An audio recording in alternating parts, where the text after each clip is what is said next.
సిద్దిపేట జిల్లా దుబ్బాక పురపాలికలోని ధర్మాజిపేట వార్డు పర్యటనలో మంత్రి వివేక్ కు చేతు అనుభవం ఎదురైంది.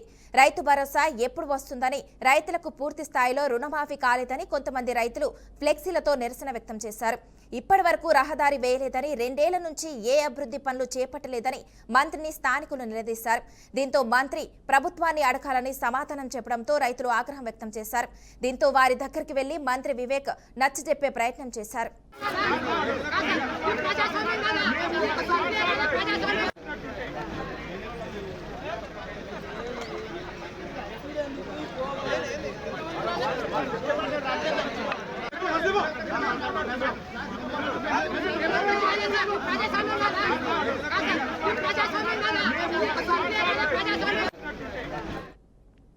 సిద్దిపేట జిల్లా దుబ్బాక పురపాలికలోని ధర్మాజిపేట వార్డు పర్యటనలో మంత్రి వివేక్ కు చేతు అనుభవం ఎదురైంది. రైతు భరోసా ఎప్పుడు వస్తుందని, రైతులకు పూర్తి స్థాయిలో రుణమాఫీ కాలేదని కొంతమంది రైతులు ఫ్లెక్సీలతో నిరసన వ్యక్తం చేశారు. ఇప్పటి వరకు రహదారి వేయలేదని, 2 ఏళ్ల నుంచి ఏ అభివృద్ధి పనులు చేపట్టలేదని మంత్రిని స్థానికులు నిలదీశారు. దీంతో మంత్రి ప్రభుత్వాన్ని అడగాలని సమాధానం చెప్పడంతో రైతులు ఆగ్రహం వ్యక్తం చేశారు. దీంతో వారి దగ్గరికి వెళ్లి మంత్రి వివేక్ నచ్చజెప్పే ప్రయత్నం చేశారు. ఇదే అంశానికి సంబంధించి మరింత సమాచారాన్ని మా ప్రతినిధి బాసిత్ అందిస్తారు. బాసిత్ చెప్పండి.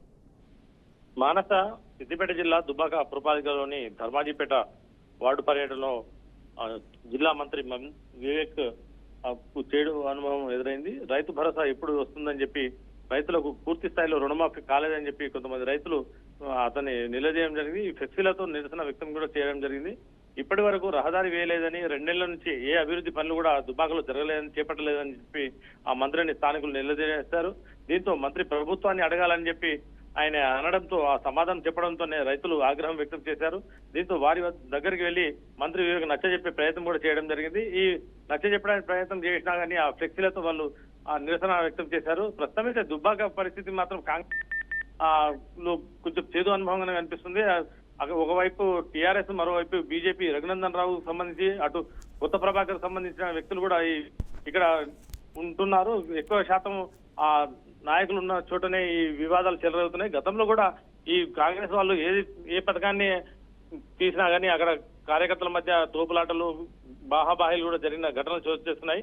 ఈ రోజు కూడా రైతులకు రుణమాఫీ చేయలేదు అని చెప్పి ధర్మాజిపేట వార్డులో మంత్రి వివేక్ మాట్లాడుతుండగానే ఈ చేదు అనుభవం జరిగిందని చెప్పి చెప్పుకోవచ్చు. మానస, అయితే బాసిత్ చెప్పండి, ఇప్పుడు ఎవరైతే స్థానికులు అడిగారో రైతు రుణమాఫీ అనేసి, దీనికి సంబంధించి కేంద్ర ప్రభుత్వం త్వరలో చర్యలు తీసుకోనుందంటారా? అంటే ప్రస్తుతం అయితే ఆ స్థానికంగా ఉన్న మాజీ ఎమ్మెల్యే సరే, ఇప్పుడు ప్రస్తుతం కొత్త ప్రభాకర్, దాంతో పాటు రఘునందన్ రావు ఎంపీగా ఉండడం, ఈ కేంద్ర ప్రభుత్వం ద్వారా వచ్చే ఏదైతే నిధులు ఉన్నాయో రైతులకు వచ్చే అమౌంట్ కేంద్ర ప్రభుత్వం ఇస్తుందని చెప్పడం జరుగుతుంది. రైతుల దగ్గర కూడా వెళ్ళి అతను చెప్పడానికి ప్రయత్నం కొనసాగించినా కానీ ఆ రైతులు మాత్రం ససమీర అనే విధంగానే వాళ్ళు తమ నిరసన వ్యక్తం చేస్తారు. ఈ రైతు భరోసా మరియు రైతుల రుణమాఫీ కావడం లేదని చెప్పి వాళ్ళు ఫ్లెక్సీలతో ఫస్ట్ నిరసన వ్యక్తం చేసినా కానీ ఈ రోజు మంత్రి అక్కడ రావడం, ఆయన సంభాషిస్తుండగానే వాళ్ళు ఆయన అడ్డగించి ఈ విధంగా అడగడం కొంచెం చేదు అనుభవంగానే భావించవచ్చు. మానస, ఓకే, థ్యాంక్ యూ బాసిత్.